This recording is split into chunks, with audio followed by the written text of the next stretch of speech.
Hello and welcome back to Dronacharya IS YouTube channel.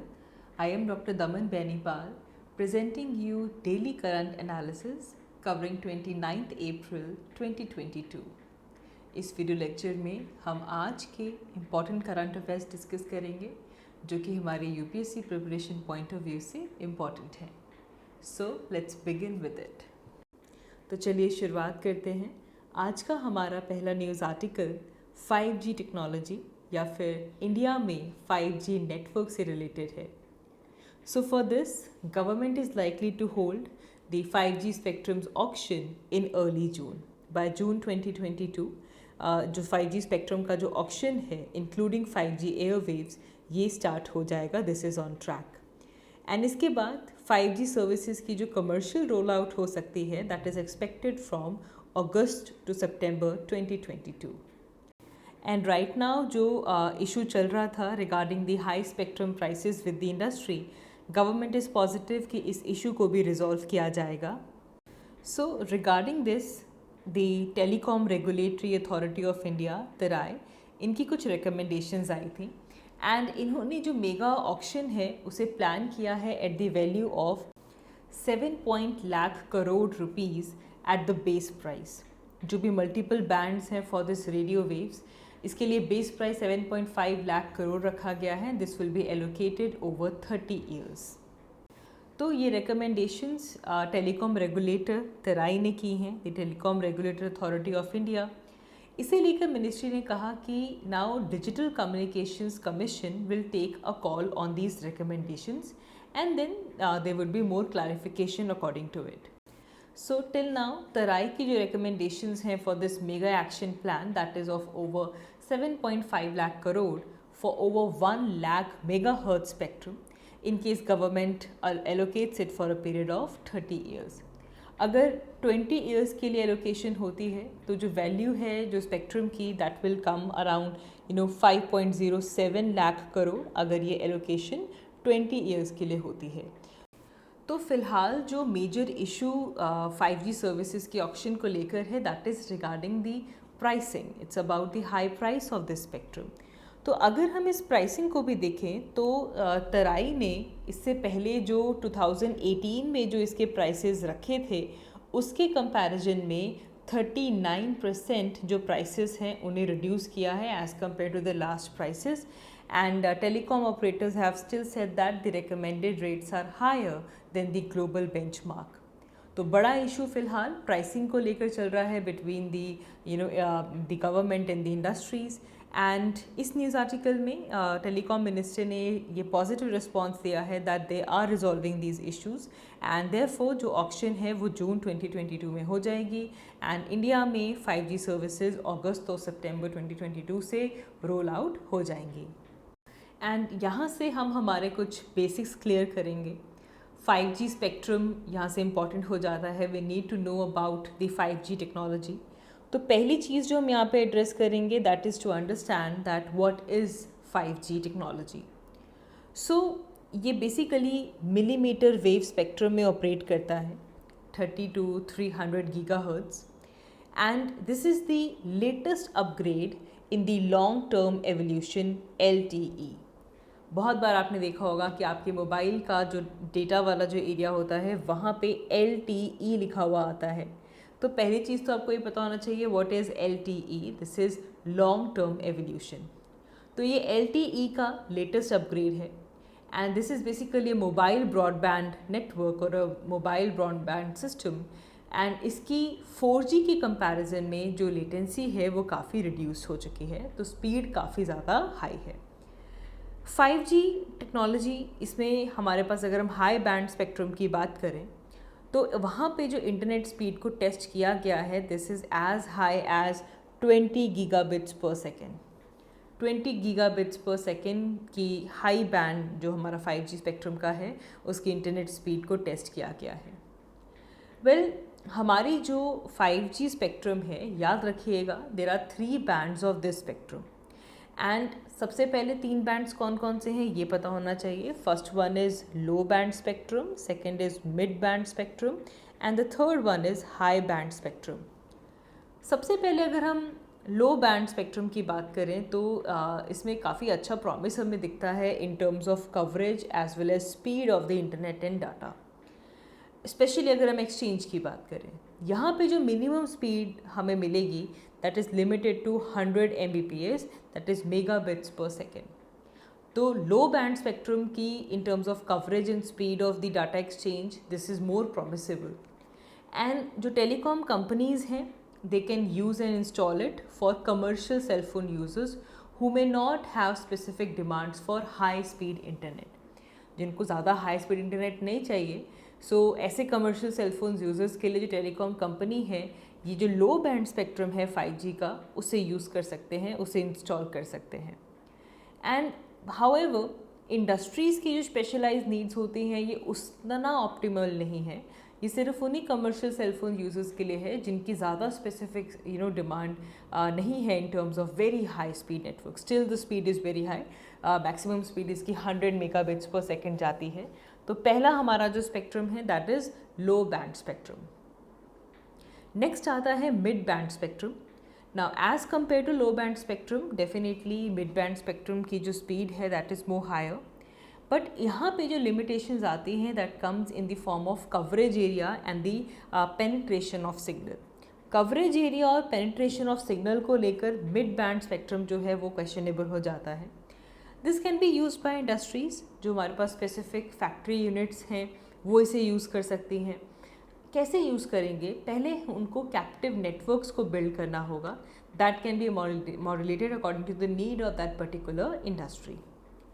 Then comes the high band spectrum. Now high band spectrum as the name suggests, इसकी तीनों band में से सबसे ज़्यादा highest speed है and it is extremely, इसका तो जो कवरेज है और जो सिग्नल पेनिट्रेशन स्ट्रेंथ है वो तो एक्सट्रीमली ज़्यादा मतलब इसकी लो है।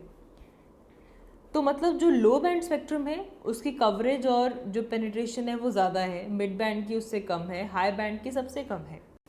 तो ये ट्रेंड याद रखिएगा, इसीलिए हम कह रहे हैं कि जो लो बैंड स्पेक्ट्रम है in terms of coverage and the speed and ये कवरेज और पेनिट्रेशन के टर्म्स में सबसे ज़्यादा पोटेंशियल किसका है? लो बैंड का है, लेकिन स्पीड फिर वहाँ पे कम है। जैसे जैसे आप हाई बैंड की तरफ जाएंगे जो कवरेज है और जो पेनिट्रेशन है वो रिड्यूस होती जाएगी, लेकिन जो स्पीड है वो इंक्रीज़ होती जाएगी। हाई बैंड स्पेक्ट्रम में इंटरनेट स्पीड को 20 gigabits per second as high as 20 gigabit seconds पे टेस्ट किया गया है। So operators will use a combination of these different spectrums of the band to deliver the 5G services, and it will play a very critical role in determining the speed and the range of coverage. इसके बाद हमारा जो next important point है जो कि हमें clear होना चाहिए that is what is the difference between 4G and 5G। 4G और 5G के बीच में डिफरेंस क्या है, ये थोड़ा इंपॉर्टेंट हो जाता है स्पेशली और प्रीलिम्स पॉइंट ऑफ व्यू, तो काफ़ी ध्यान से देखेंगे। 4G की अगर हम बात करें तो एज़ कम्पेयर टू 5G इसकी जो रीडिंग फ्रीक्वेंसीज़ हैं दे आर कंपैरेटिवली लोअर। इनकी रेंज लाई करती है between 700 megahertz to 2500 megahertz. Whereas अगर हम 5G की बात करें तो यहाँ पे जो रेडियो फ्रीक्वेंसीज़ यूज़ किए जा रही हैं उनकी जो फ्रीक्वेंसी है दैट इज़ अराउंड 28 गीगाहर्ट्ज़। जो रेडियो फ्रीक्वेंसी यूज़ हो रही है वो 28 गीगाहर्ट्ज़ तक पहुँच सकती है।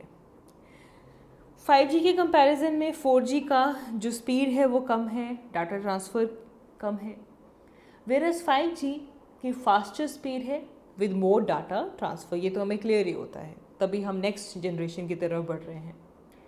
लेटेंसी की अगर हम बात करें, लेटेंसी का मतलब क्या है? It is the delay before the transfer of data begins. हमने इंस्ट्रक्शन दे दी, इंस्ट्रक्शन के बाद जब डाटा ट्रांसफ़र शुरू होता है इसके बीच में जो डिले होता है that is called as latency.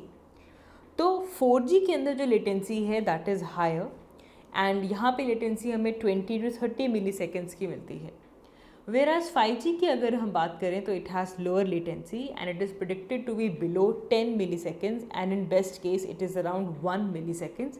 तो latency जो है वो भी कम है 5G में।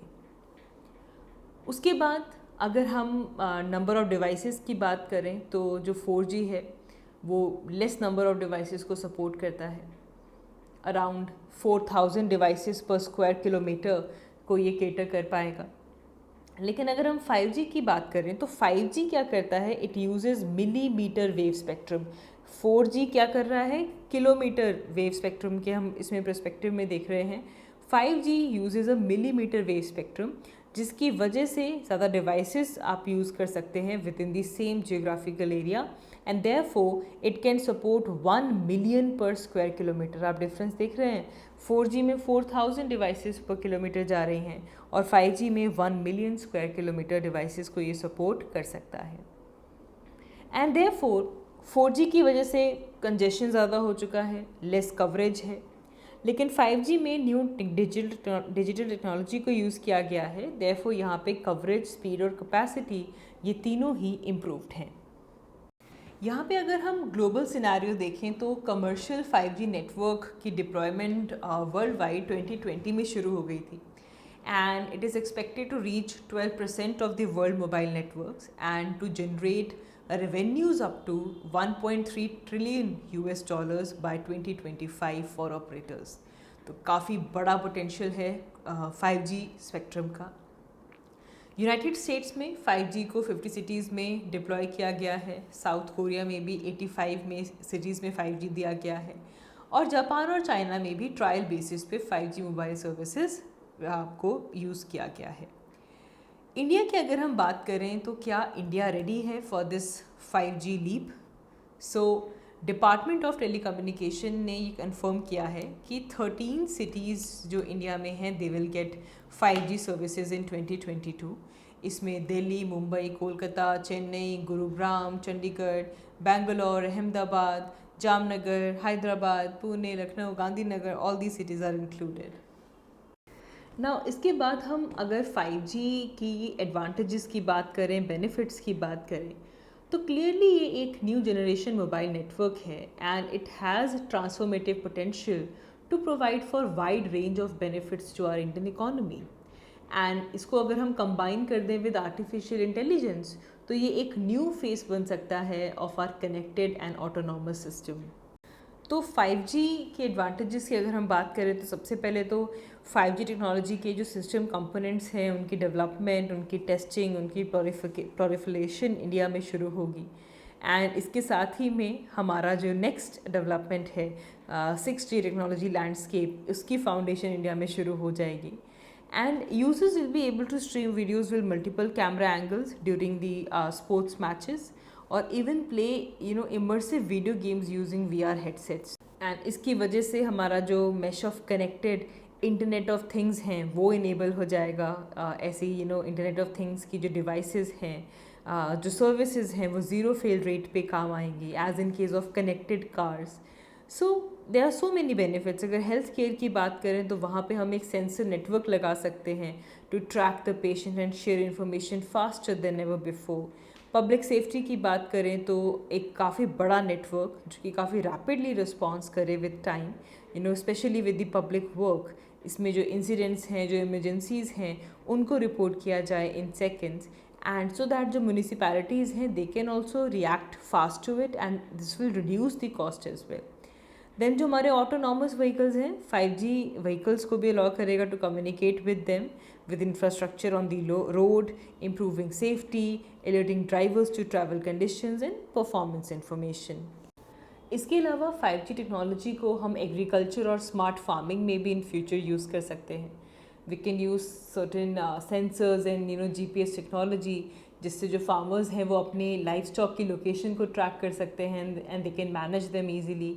We can use smart sensors जो कि इरीगेशन कंट्रोल कर सकते हैं, एंड इसका मेडिकल प्रोसीजर्स में भी काफ़ी एडवांस रोल हो सकता है। So definitely the benefits of the 5G technology are immense. लेकिन इन बेनिफिट्स के साथ कुछ चैलेंजेस भी आते हैं। सबसे पहले तो जो हमारा इंफ्रास्ट्रक्चर है, जो क्रिटिकल इंफ्रास्ट्रक्चर है, कोर आर्किटेक्चर में हमें फंडामेंटल चेंजेस करने होंगे जिससे कि 5G कम्युनिकेशन सिस्टम डेवलप हो सके। डाटा ट्रांसफ़र के लिए we are using 5G and it can not carry data over longer distances, तो इसीलिए 5G टेक्नोलॉजी को जो एग्जिस्टिंग इंफ्रास्ट्रक्चर है उसमें ऑगमेंट करना होगा। इससे फाइनेंशियल लायबिलिटी भी इंक्रीज़ होगी ना। ये जो 4G से 5G का ट्रांजिशन है तो उससे जो सेलुलर टेक्नोलॉजी कोई यूज़र यूज़ कर रहा है उसको भी अपग्रेड करना पड़ेगा to avail the 5G technology. तो इससे कंज्यूमर्स के ऊपर फाइनेंशियल लायबिलिटी भी क्रिएट होती है. Then we also have an issue of capital inadequacy. There is lack of adequate capital with suitable telecom companies. Companies like Bharti Airtel, Vodafone Idea, they are delaying the 5G spectrum allocation. And then अगर हम Asia Pacific region में देखें, so countries including India, Bangladesh, Indonesia, we are late in adopting the 5G technology. And इसीलिए हो सकता है कि जो रेवेन्यू हम यहाँ से एक्सपेक्ट कर रहे हैं वो थोड़ा डिक्रीज़ हो जाए. देन गवर्नमेंट सब्सिडीज़ की अगर हम बात करें, so the likelihood of government giving subsidy is very low, because जो हिस्ट्री रही है of high reserve prices which are set by the government for spectrum on auctions, it is on going the physical deficit. तो subsidies की जो likelihood है वो काफ़ी लो है. देन जो सबसे इंपॉर्टेंट चीज़ जो मैं यहाँ पे टच करना चाहती हूँ, that is it can create digital divide. 5G will not bridge the digital divide between rural and urban area. Rather, this will increase it for the short term. And then यहाँ पे 5G एक तरह से एक नीश service है. अगर हम 4G और 3G की बात करें तो ये डिस्ट्रीब्यूटिव सर्विसेज थी, लेकिन 5G थोड़ी सी नीश है. तो this will get intensified over comparatively longer period of time, और ऐसा हो सकता है कि एक पर्टिकुलर सेक्टर्स के अंदर कंसनट्रेटेड रहे. प्रीवियस टेक्नोलॉजी की अगर हम बात करें, so consumers are still struggling with the basic network issues like call drops, interrupted data services. तो 4G still causes frequent disruption in internet services. तो प्रीवियस टेक्नोलॉजी को अभी इम्प्रूव करने की ज़रूरत है, वो भी होना चाहिए with the advancement of towards the new technology. If we talk about interference, so there are concerns कि जो 5G मोबाइल सर्विसेज जो रोल आउट हो रही हैं, this can interfere with the aircraft navigation system as well. And Air India ने इसके चलते जो US रूट की तरफ जो फ़्लाइट्स जा रही थी, उनमें से 8 फ़्लाइट्स को कैंसिल किया था इन जनवरी 2022. तो इसलिए काफ़ी इंपॉर्टेंट हो जाता है to elevate the quality of the services of the existing 4G networks before we are moving towards the new platform of 5G. And इस न्यूज़ आर्टिकल में तराई की जो रिकमेंडेशंस हैं उसे भी यहाँ पे साइड किया गया था. तो एक बार क्विकली देख लेते हैं कि 5G ऑप्शन को लेकर, 5G रोल आउट को लेकर तराई की क्या रिकमेंडेशंस हैं. तो पहली चीज़ तो रिकमेंडेशन ये है कि जो स्पेक्ट्रम है उसके जितने भी अवेलेबल बैंड्स हैं, स्पेक्ट्रम है, उन सबको सेल किया जाए instead of allocating some of it. And जो बेस प्राइस रखा गया है वो हमने देख लिया है, it is of ₹117 crore per megahertz for most used band of 3300 to 3670 megahertz. So जो टाइम पीरियड दिया गया है, अब इसे लिमिट कर दिया गया है to be solded to 20 years. Airwaves को अगर सोल्ड किया जाएगा तो वो किया जाएगा फॉर 30 ईयर्स. एंड जो बेस प्राइस है इसको 1.5 टाइम्स मल्टीप्लाई किया जाएगा. एंड जो इंटरेस्टेड प्लेयर्स हैं, they will be allowed to set up the private networks for the enterprise use. Now इन रिकमेंडेशंस को लेकर, स्पेशली इसकी जो प्राइसिंग को लेकर, there are issues going on जिसको रिजॉल्व करने की बात की जा रही है. तो इन रिकमेंडेशंस के ऊपर तो मेजर कंसर्न्स यही हैं. सबसे पहले तो जो हाई प्राइस रखा गया है 5G स्पेक्ट्रम का, वो टेलीकॉम इंडस्ट्रीज़ के लिए कुछ डिसअपॉइंटिंग रहा है. एंड इसके अलावा यहाँ पे टाइम पीरियड का भी इशू है. रेगुलेटर्स ने जो रिकमेंडेशंस हैं उसके अंदर जो प्राइसेस हैं वो सिर्फ 20 ईयर्स के लिए दिए गए हैं.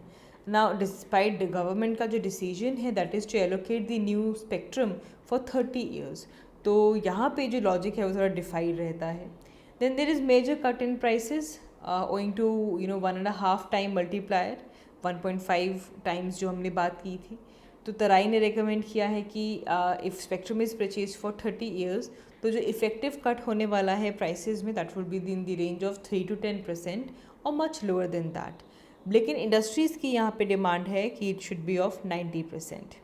देन ओवर सप्लाई, अगर हम सारा स्पेक्ट्रम अवेलेबल कर देते हैं for sale in the coming auction, तो इससे जो टेरेस्ट्रियल टेलीकॉम हैं उनको काफ़ी ओवर सप्लाई हो जाएगी at the cost of the satellite industry. Then private network जो अलाउ किया गया है, इसे कहा जा रहा है कि this is dramatical alter. And जो इंडस्ट्रीज़ डायनेमिक्स हैं, जो फाइनेंशियल हेल्थ है टेलीकॉम सेक्टर की, वो यहाँ से हर्ट हो सकती है. Private network, once again it is a disincentive telecom industry to invest in networks and continues paying high levy and taxes. आगे बढ़ते हैं. सो हमारा next news article, AFSPA armed forces special power act of 1958 से related है. So recently, Prime Minister Narendra Modi, he was addressing a rally in Assam's Difu. The rally was Peace, Unity and Development. And during this rally, Prime Minister Narendra Modi said that the government is keen to lift off AFSPA from Northeast. So we want to completely lift the Armed Forces Special Power Act of 1958 from Northeast, and along with this, efforts are going on to improve the law and order situation in the region. तो यहाँ से AFSPA important हो जाता है. हम quickly एक बार review कर लेते हैं that what is armed forces special power act, इसके ऑब्जेक्टिव्स क्या हैं and why there is a renewed demand to repeal it, इसे रिपील करने की डिमांड क्यों आती है, what are the controversies around AFSPA, and then what could be the way forward. And this entire topic is important from our GS paper 2 point of view, especially if we talk about government policies and interventions. So we talk about AFSPA, Armed Forces Special Power Act. This was enacted by Parliament and then approved by President in 1958. And इसमें basically हमारी जो armed forces हैं, armed forces के members को special powers दी जाती हैं. So due to this act gives some special powers to the member of armed forces. Now इस आर्म्ड फोर्सेस में चाहे मिलिट्री फोर्सेस हैं या फिर एयर फोर्स है which is operating on the ground, as well as जो land forces हैं, या फिर कोई और यूनियन गवर्नमेंट की जो आर्म्ड फोर्सेस है कि CRPF, BSF, ITBP, इन सब को तो कुल मिलाकर जो हमारे आर्म्ड फोर्सेस के जो मेंबर्स हैं उनको स्पेशल पावर दी जाती है that they can carry out any proactive operations against the insurgents in highly hostile environment. तो उनको फ्रीडम दी जाती है कि वो अपनी तरफ से प्रोएक्टिवली ऑपरेट कर सकते हैं against the insurgents, specially in the highly hostile environments. And they have authority to prohibit the gathering of 5 or more person in that area. तो armed forces special power act जब लगती है तो इसे armed forces को ये power मिल जाती है कि वो किसी एरिया में 5 और मोर पर्सन का गैदर होना भी प्रोहिबिट कर सकते हैं. नाउ अगर हम इस एक्ट के मेजर प्रोविजंस देखें, under section 3, if we talk about section 3 of AFSPA, central government या फिर गवर्नर ऑफ द स्टेट, और अगर हम यूटी की बात करें so the administrator of the UT, they can declare the whole state और a part of state as a disturbed area. यहाँ पे डिस्टर्ब्ड एरिया टर्म बहुत इंपॉर्टेंट हो जाती है. एक तो आपको ये पता होना चाहिए कि डिस्टर्ब्ड एरिया क्या है. So any area that can be disturbed due to differences और dispute between member of different religious groups, racial, language, regional group, caste, communities, किसी भी तरह का डिस्प्यूट या डिफरेंस इनमें से किसी भी टर्म्स में आए, चाहे रिलीजन के बेसिस पे आए, रेशियल बेसिस पे आए, language, regional groups, caste, communities, and इस डिस्प्यूट और डिफरेंस की वजह से वो जो एरिया है उसे हम डिस्टर्ब्ड एरिया डिक्लेयर कर सकते हैं. एंड उस डिस्टर्ब्ड एरिया में AFSPA अप्लाई होता है. तो एक तो इम्पॉर्टेंट क्वेश्चन ये बन जाता है कि किसी भी एरिया को डिस्टर्ब्ड एरिया कौन डिक्लेयर कर सकता है. तो section 3 of AFSPA give the power to central government as well as to the governor of the state and the administrator of the UT. Secondly, यहाँ पे पूरी स्टेट या फिर some part of that state, उसके ऊपर AFSPA को apply किया जा सकता है. किसी पार्ट को भी डिस्टर्ब्ड एरिया डिजिग्नेट किया जा सकता है. तो पहली चीज़ सेक्शन 3 ने तो ये बता दिया कि डिस्टर्ब्ड एरिया क्या है और कौन इसे डिक्लेयर कर सकता है. सेक्शन 4 अगर हम देखें AFSPA का, तो इसमें आर्मी को पावर्स दी जाती हैं that they can search any premises and make arrest without warrants. Without any warrant they can arrest, they can search any premises, and they can even use force even to the extent of causing death, destroy arms, ammunition dumps, fortifications, shelters, hideouts, basically to stop, search and seize any vehicle. पूरी forces armed forces को दे दी जाती हैं. किसी भी प्रोमाइसेस को आप search कर सकते हैं, अरेस्ट कर सकते हैं बिना वारंट के. आप फोर्स अप्लाई कर सकते हैं इवन टू दैट एक्सटेंट कि इससे किसी की डेथ भी हो रही है, that is also okay. You can destroy arms, ammunitions, any kind of fortification, hide out, shelters. आप किसी भी व्हीकल को स्टॉप कर सकते हैं, उसे सर्च कर सकते हैं और आप उसे सीज भी कर सकते हैं।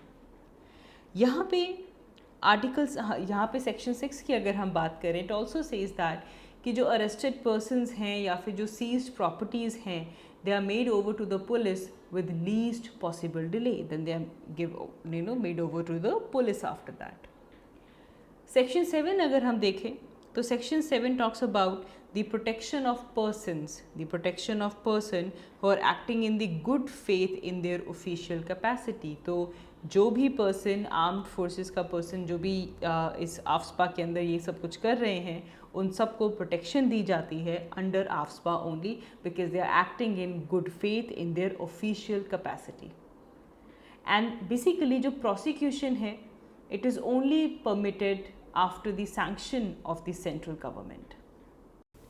अब इस तरह का जो लॉ है, इस तरह का जो एक्ट है जो कि आर्म्ड फोर्सेस को इतनी स्पेशल और इतनी बड़ी पावर्स दे देता है, इसका सिग्निफिकेंस क्या है?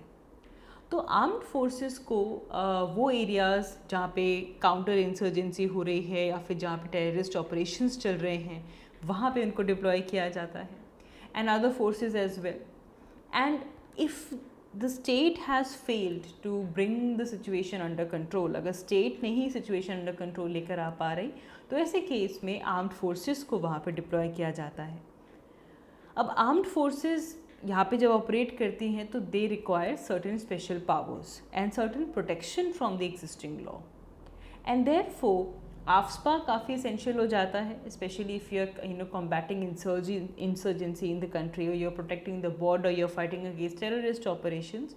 तो ऐसे केस में आफ्सपा जो स्पेशल पावर्स है वो हमारे आर्म्ड फोर्सेस को देता है, so that they can protect and form an enabling law. But then the armed forces special power act, इससे रिलेटेड बहुत ज़्यादा क्रिटिसिज्म है, कुछ कंसर्न्स हैं। सबसे पहली तो बात यह है कि जो सिक्योरिटी पर्सनल्स हैं उनको यहाँ पे एब्सोल्यूट पावर दे दी जाती है without being accounted for, and इससे बहुत सारी एट्रॉसिटीज़ और ह्यूमन राइट्स वायलेशन के जो केसेस हैं, जो इंसिडेंट्स हैं, वो भी सामने आते हैं। क्रिटिक्स ये भी कहते हैं कि ये एक अनडेमोक्रेटिक एक्ट है, और इस एक्ट के होते हुए भी we have failed to contain the let's say the terrorism, the counter terrorism, और to restore the normality in the disturbed areas. Rather जो नंबर ऑफ आर्म्ड ग्रुप्स हैं वो इंक्रीज़ ही होते जा रहे हैं जब से ये एक्ट इस्टेब्लिश हुआ है, तब से लेकर अब तक।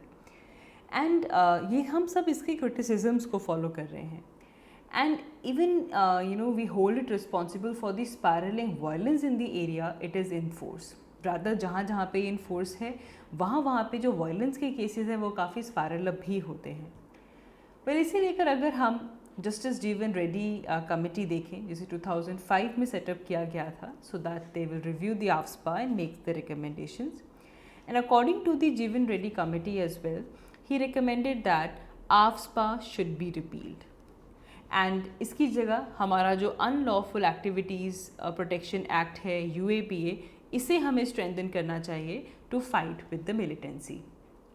सो it's been a controversial one, especially with the human rights groups which oppose it as being aggressive. Now for this we have a renowned human rights activist, Irom Chamu Sharmila of Manipur, very important. Irom Chanu Sharmila of Manipur, the renowned human rights activist, and they have termed this AFSPA as a draconian law. And they had fought for 16 years long till mid-2016, demanding for the repeal of AFSPA. So it has been alleged that since 1970s, there have been so many fake encounters in Manipur. And the human rights activists, they blame AFSPA for killing people, alleging the law that it is giving blanket to the protection of army and the Manipuri commandos to kill with impunity. Even in Nagaland there's 60 years of living under AFSPA, and इसके psychological consequences भी हैं. People are suffering with trauma and alienation of the people as well. अब यहाँ पे एक issue आता है of checks and balances. Now इस एक्ट के अंदर जो सिक्योरिटी फोर्सेस हैं उनको तो पावर्स मिल चुकी हैं that they can open fire, and this cannot be done without prior warning without prior warning given to the suspect. Security forces को ओपन फायर की पावर दिया गया है, बट इसे आप बिना सस्पेक्ट को वार्निंग दिए बिना नहीं कर सकते. It also says that apprehension of suspect, the security forces have to hand them over to the local police within 24 hours. 24 hours के अंदर अंदर आपको सस्पेक्ट को लोकल पुलिस को हैंड ओवर करना होगा. And it says that the armed forces must act in cooperation with district administration and not as an independent body. तो district administration के साथ cooperation में act करना है, independently act नहीं करना है. So these are some checks and balances which are applied on AFSPA. तो अगर हम देखें कि इससे पहले AFSPA को रिपील करने के लिए किस तरह अटेम्प्ट्स किए गए हैं, तो 2000 में अभी जो हमने एक्टिविस्ट की बात की, Irom Sharmila, they begin a hunger strike that would continue for 16 years against AFSPA in Manipur. And after that, in 2004, the central government set up a 5-member committee under Justin Jeevan Reddy, and he submitted his report in 2005, which was recommending the repealing of AFSPA, calling it an highly undesirable act and saying that it has become a symbol of oppression. Subsequently, after that, we have the second ARC, Second Administrative Reforms Commission, headed by Veerappa Moily, and they also endorsed these recommendations. And if we see the support for the repealing of AFSPA, the former Home Secretary G.K. Pillai also supported the repeal of AFSPA, as well as the former Home Minister P. Chidambaram also said that if the act is not repealed, it should be at least amended. आगे बढ़ते हैं. हमारा next news article India Bangladesh bilateral relations के बारे में है.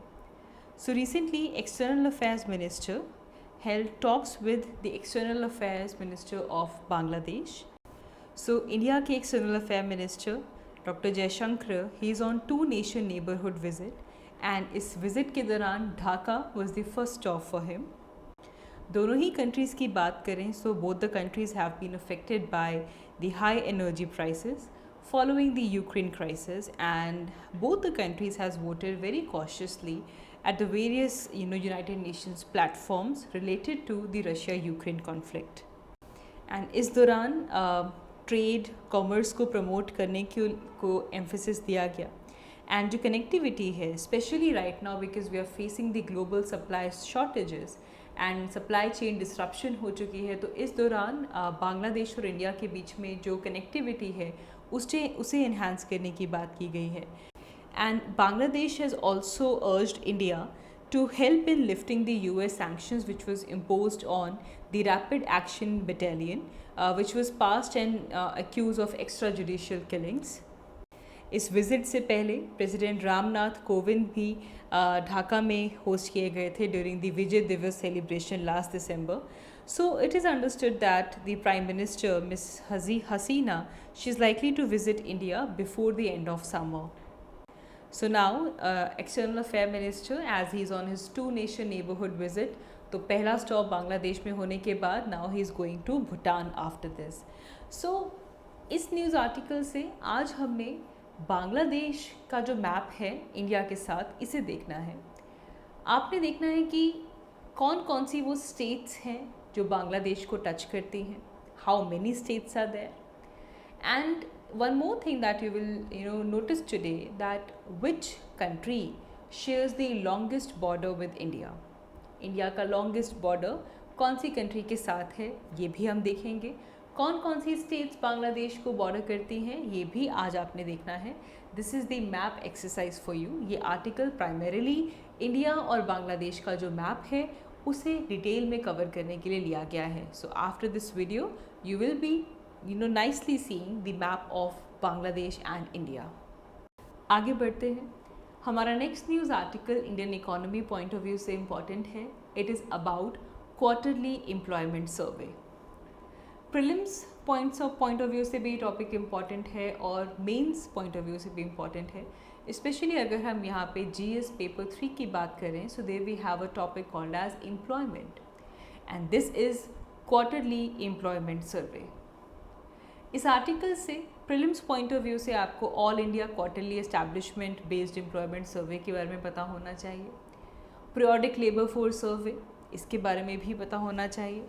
इसके अलावा इंटरनेशनल लेबर ऑर्गेनाइजेशंस की एम्प्लॉयमेंट पॉलिसी कन्वेंशन क्या है ये भी आपको पता होना चाहिए। And mains point of view से हमारा जो नेशनल एम्प्लॉयमेंट पॉलिसी है दैट बिकम्स इम्पॉर्टेंट। सबसे पहले हमारा ये third quarterly employment survey release किया गया है। आपको पहले तो ये पता होना चाहिए कि ये सर्वे रिलीज़ कौन करता है। So this is released by labour bureau under the ministry of labour and employment. Labour bureau इस सर्वे को रिलीज़ करता है and this is the for the third quarter employment survey. And third round में कुछ 10,834 units को cover किया गया and ये देखा गया है कि जो एम्प्लॉयमेंट है that has increased from 3.1 crore in July and September 2021 to 3.145 crore in the next quarter. तो जो एम्प्लॉयमेंट है वो इंक्रीज़ हुई है। इस सर्वे के अंदर manufacturing, construction, trade, transport, education, health, accommodation, restaurants, ITBPOs, financial services, इन सब ने 85% ऑफ एम्प्लॉयमेंट अकाउंट की है इन दी विद 10 और मोर वर्कर्स। ये 10 और मोर वर्कर्स का कॉन्सेप्ट हमने पहले भी समझा था। वी नो दिस कि जो क्वार्टरली एम्प्लॉयमेंट सर्वे है this is part of all India quarterly establishment based employment survey and इस सर्वे के अंदर उन एस्टैब्लिशमेंट्स को कवर किया जाता है जो कि 10 और मोर वर्कर्स को एम्प्लॉय करती है in the organise segments and in 9 sectors. There are 9 sectors. इन 9 सेक्टर्स के अंदर ऐसी ऑर्गेनाइजेशंस, ऐसी एस्टैब्लिशमेंट्स जो कि 10 और मोर वर्कर्स को एम्प्लॉय करती हैं उनको इस सर्वे के अंदर काउंट किया जाता है। और ये जो 9 सेक्टर्स हैं these are manufacturing, construction, trade, transport, education, health, accommodation, restaurant, ITBPO and financial services. And these sectors basically account for the majority of total employment in the non-farm establishments. So the objective is to enable government so that we can frame a sound national policy on employment. इसको लेकर हमारी international commitment भी आती है। This release of service basically emanates the India's ratification of International Labour Organization's Employment Policy Convention 1964. ILO की जो employment policy convention है 1964 इसे इंडिया ने रेटिफाई किया है and under this convention as well ये जो सर्वे है ये इंडिया रिलीज़ करना चाहिए और ये इंडिया ने रिलीज़ किया है। दिस बेसिकली रिक्वायर्स कि जो कंट्रीज़ हैं उनको एक एक्टिव पॉलिसी डिज़ाइन करनी होगी so that you promote full productive and freely chosen employment. Right now India does not have national employment policy. India के पास नेशनल एम्प्लॉयमेंट पॉलिसी अभी तक नहीं आई है। एंड एक और चीज़ यहाँ पे नोट करेंगे कि इस सर्वे में उन इस्टेब्लिशमेंट्स को कवर नहीं किया जाता जो कि 2013 और 14 के बाद इस्टेब्लिश हुई हैं। सो मैन्युफैक्चरिंग सेक्टर की टोटल 39 यूनिट्स अकाउंट हुआ है, फॉलोड बाय एजुकेशन 22%। ओवरऑल जो 23.55% यूनिट्स हैं they have provided one the job training to workers and the number was higher for the health sector units, it was around 34.87%। तो overall trend आपको पता होना चाहिए that according to the quarterly employment survey there is rising trend of employment in the organised sector. Moving ahead, so the Indian Computer Emergency Response Team, CERT-India, has made it mandatory for all service providers, intermediaries, data center providers, corporates as well as government organizations to report cyber incidents within 6 hours of their detection. जैसे ही cyber incident detect हो within 6 hours इसे report करना होगा and this has been made mandatory by the Indian computer emergency response team India. This is basically to strengthen India's overall cyber security position. तो the country's nodal cyber security agency is Indian computer emergency response team CERT। And इन्होंने कुछ और directions भी release की हैं related to synchronization of ICT system clocks, maintenance of logs of ICT systems. So इस पूरी चीज़ को लेकर जो gaps थे उन्हें CERT ने identify किया है which were causing hindrance in incident analysis. तो कोई भी डाटा जो कि वर्चुअल प्राइवेट सर्वर से मिल रहा है, प्रोवाइडर से मिल रहा है, क्लाउड प्रोवाइडर से मिल रहा है, इन सब के साथ जो गैप्स थे उनको आइडेंटिफाई किया गया है. We need to coordinate the response activities as well as the emergency measures with respect to the cybersecurity incidents. And for this, the Indian Computer Emergency Response Team calls for information from service providers, intermediaries, data centers and body corporates. So that is all for this video. आज के इस video lecture में हमने जो important current affairs थे उन्हें discuss किया. In current affair से रिलेटेड MCQs आपको प्रोवाइड किए जाएंगे. You will practise those MCQs. Keep on practising it, keep on revising. I will see you all in my next one. Till then, thank you so much.